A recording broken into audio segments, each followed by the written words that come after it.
બ્રાહ્મણનું કર્તવ્ય છે શિવ ઉપાસના. બ્રાહ્મણ સવારમાં ભસ્મ લગાડે ને તો એ અત્યંત પવિત્ર છે. ભસ્મનું બહુ મહત્વ છે.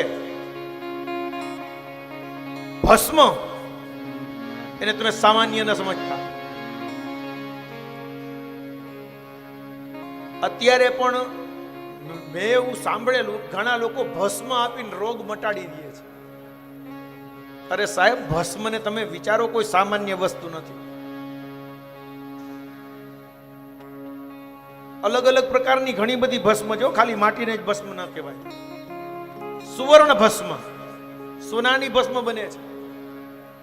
અમે યજ્ઞ કર્યો હતો, સુવર્ણ ભસ્મનો યજ્ઞ. દુબઈની અંદર યજ્ઞ હતો શ્રી